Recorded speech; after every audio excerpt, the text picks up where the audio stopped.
Well, here we are again. It's Wednesday evening, and got a lot of thoughts going through my head the last few days, for better or for worse. A lot of contemplation going on, and thank God I came across literature to give me better perspective over the years. And I'm not just talking about Narcotics Anonymous or Alcoholics Anonymous necessarily, but there's other outside authors that complement what I get in the recovery literature also. And I've been presented with situations where I hear people say things like, "That's my truth," which is really just a belief. It's not necessarily the truth. And this can be very dangerous when people say, "That's my truth," and it is not the truth. There's a big difference between fact and beliefs, and I don't know. I've been a victim of this. I've also been one who carries out this type of thinking over the years. And I remember about 11 years ago sitting at Carl's Jr. with a couple of my mentors, and I was going over some grievances and resentments that I had, and they told me, "Would you put your life on it? Or would you put your daughter's life on it? Or would you bet your mother's life on it that this is true?" And I couldn't make that guarantee on certain things because they were just beliefs, and I didn't have the stone cold evidence to support it to be a fact. And yeah, so when you hear people or even yourself, think about that.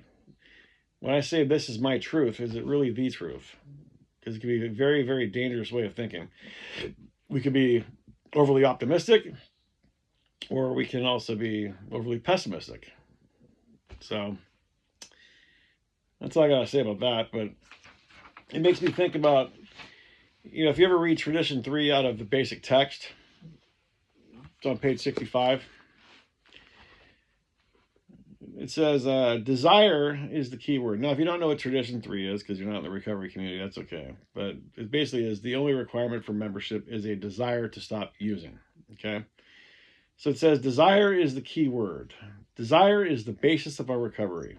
In our stories and in our experience of trying to carry the message of recovery to the addict who still suffers, one painful fact of life has emerged again and again.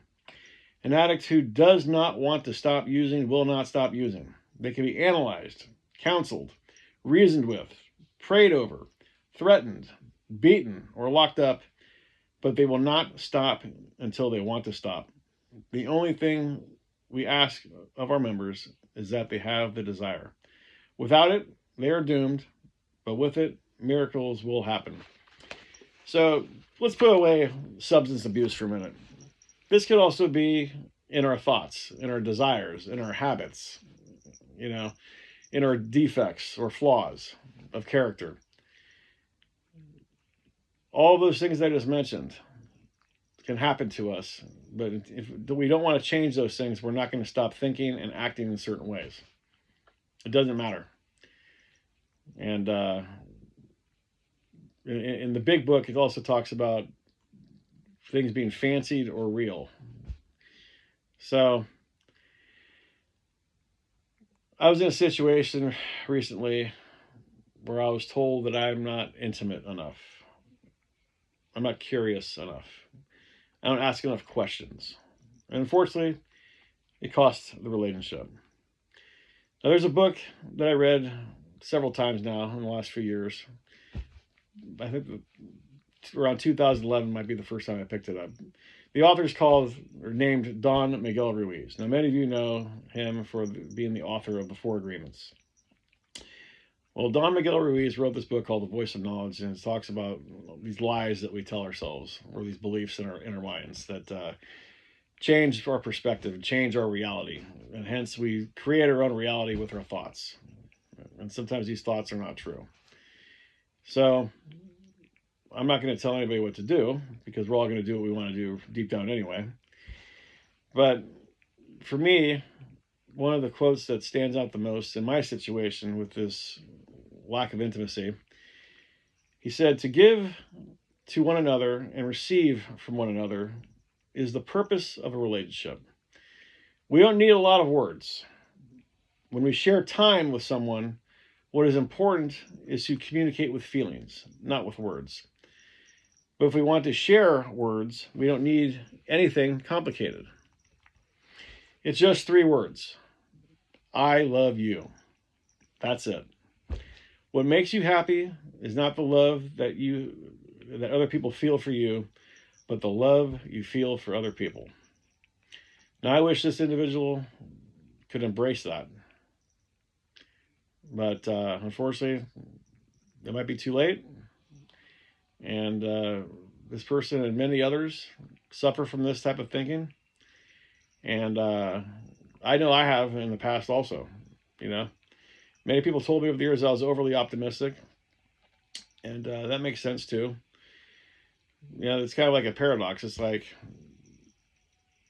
why would I continue to choose a thought that is going to put me in the direction of where I don't want to be, as opposed to choosing the thought that at least gives me a chance of being in the place that I'd like to be? So there's no real right answer here, I don't think. But those voices in my head definitely have been around there, you know. Don Miguel Ruiz also said in that book, you are alive and you don't need to justify your existence. You can be the biggest mystery in your own story. So some of the things that I've been pondering about, you know, these lies we tell each other in our minds, you know, these beliefs we have. We all have a past. And sometimes we drag our past experiences into our current relationships. Sometimes for better, sometimes for worse. In this case, we're focusing on the worse. You know, in our jobs and our careers, some of us might think we're not good enough, or somebody's more qualified than we are. We don't have the courage to, you know, to learn something, or we're not willing to make the time to gather the skill or gain the skills to carry out a job. So we devalue ourselves. We do it in our living situations. You know, this has to be so many square feet for this home, or you know, this has to have an oceanside view, or a view over the mountain, and you know, this and that. It has to have a carpeted floor, or we need to have hardwood floors. You know, all these desires. We do this in our friendships. You know, I've definitely seen it in romantic relationships. Most recently, I had to say, why can't we have a wonderful marriage instead of a perfect marriage? We do this in our health and with dieting and exercise. You know, some of us aren't willing to cut calories or eat more protein or eat less carbs or take supplements or exercise or stretch or whatever it might be.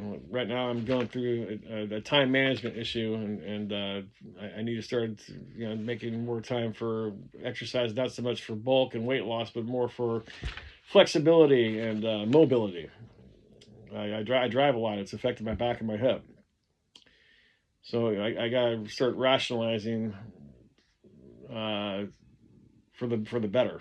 I gotta stop, you know, putting other things as a priority and create more balance, and can start applying the discipline. You know, and quit making excuses or trying to have these excuses disguised as reasons. You know, because I tend to go towards the more appealing, the more exciting, the more interesting, and then, you know, I was told recently in a video that some of the most boring things and uninteresting things that we need to do are what is going to make us the most successful in whatever we're trying to pursue, which takes some discipline.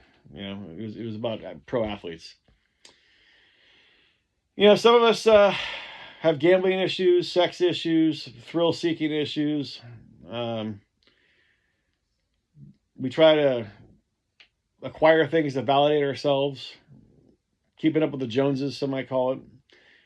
Again, with the I'm not good enough, or some say I'm too good for this. I'm too good for this relationship. I'm too good for this job. I'm too good to have friends like this. All these things, you know, and we don't realize that we're tarnishing quality relationships or quality jobs or quality friendships or quality living situations because we have the disease of more, or what's next, or what else. I deserve better. I'm entitled to more. Seeking the perfect life rather than the wonderful life. Believing something happened or someone did something. Again, and I went through this, and I see it every day. I know this for a fact. You know, a lot of us project based on our previous experiences. We have fears because of some things that happened to us in our childhood or in other relationships, whether it's in the workplace or friendships or romance or whatever it might be. So we have these fears that we carry into our relationships and we sabotage them. Holding on to a belief about someone or something or a policy or an idea.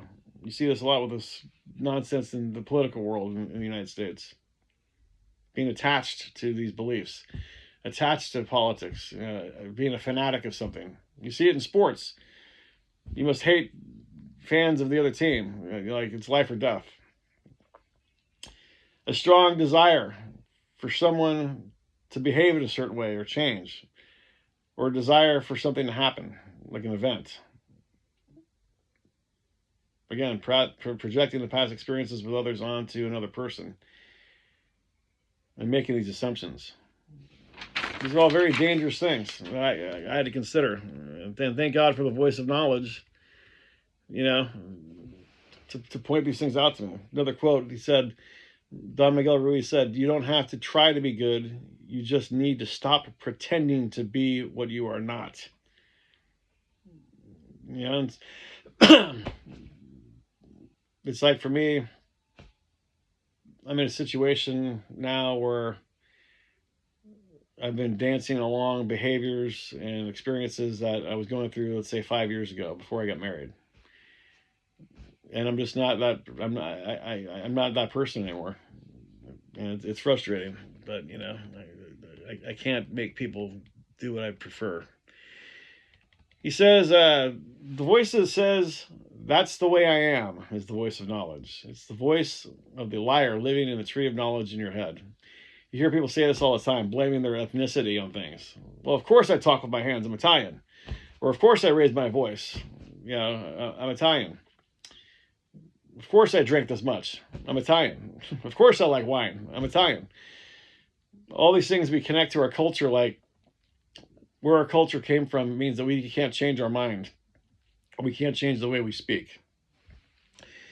So he goes on to say, he says, "We suffer because we believe in lies." So Ruiz shows that reality is subjective and shaped by beliefs. So he wants us to choose empowering beliefs that align. You know, so the basis of this book by Don Miguel Ruiz is distinguishing lies from truth, recognizing love as our essence, and unlearning societal beliefs to find authentic peace within key themes. You know, when you have knowledge, let others light their candles at it. Let's see, what else we got here? We got some good stuff here today. You are divine. You are perfect. But as an artist, you create your own story, and you have the illusion that the story is real. Now, some people get upset with me when I say this is all an illusion and all that stuff, because we all see things differently. We think in pictures, right? I've heard that before too, because it makes sense when you're defining imagination, images, imagination. So we think in pictures.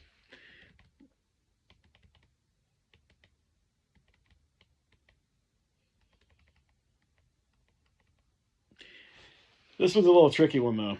The only true wisdom is in knowing you know nothing. That one kind of drives me nuts. Some of you might understand it. I'm still on the fence. Knowledge is of no value unless you put it into practice. Now, that one I can understand, Don Miguel Ruiz. So, like in the recovery community, we talk about having a higher power. Some people can't stand the word God, so we use higher power. We're not talking about religion here. We talk about an understanding of God, or an understanding of goodwill, or an understanding of a higher power. And I know many of you are probably sick of hearing me talk about this, but we get to create or define or illustrate our own version of our higher power, which involves attitudes, virtues, concepts, whatever you want to call it. So if I'm not demonstrating these qualities of how I chose to define God or goodwill or my higher power in that moment, if I'm not thinking, speaking, or acting along those lines, then I do not have a relationship with my higher power because I'm not relating to those principles. It's really that simple. So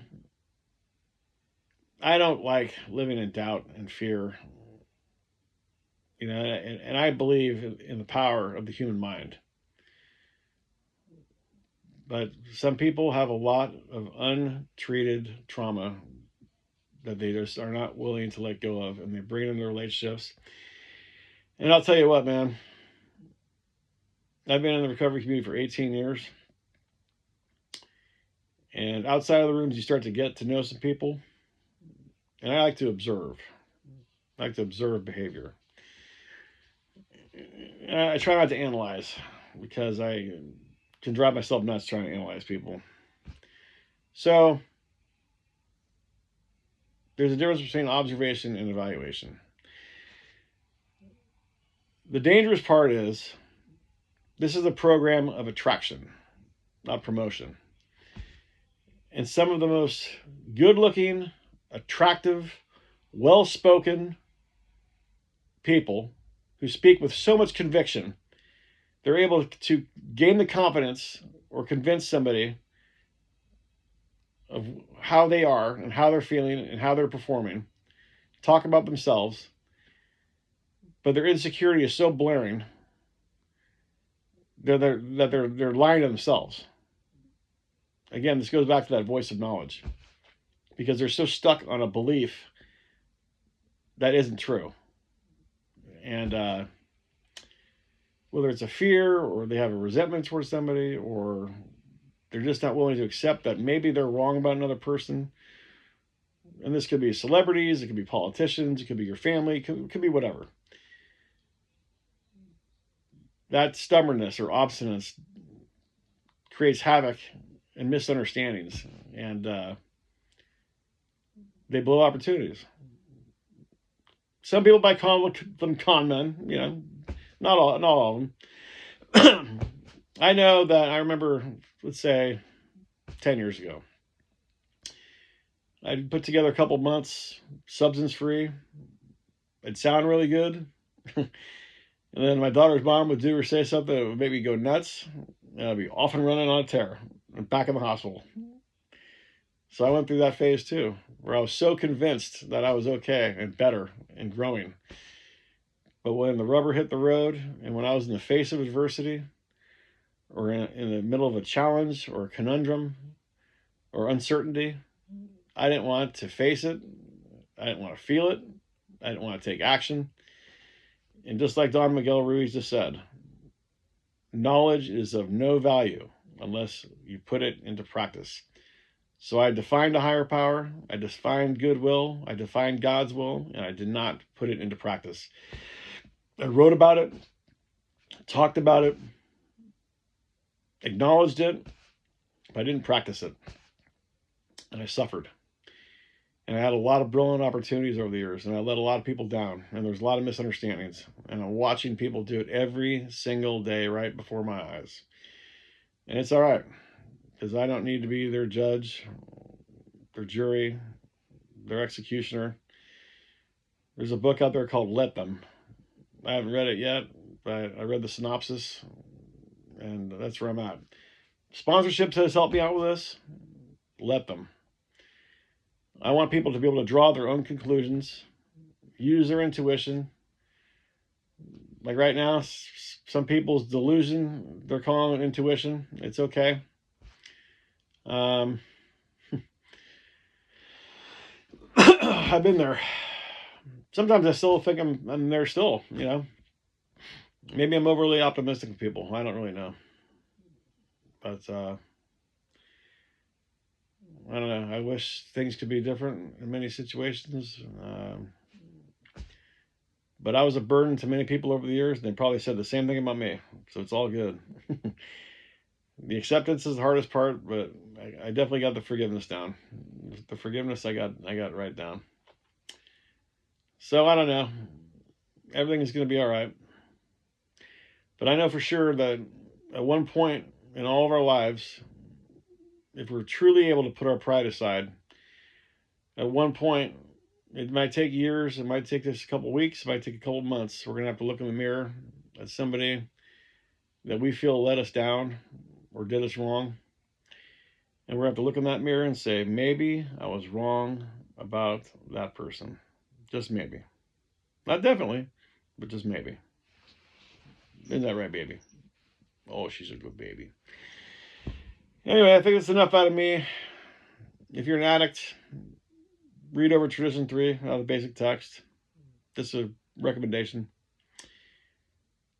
If you have some beliefs in your head that you think that might be causing you havoc in your life, where you're creating a story that you don't want, definitely pick up The Voice of Knowledge by Don Miguel Ruiz.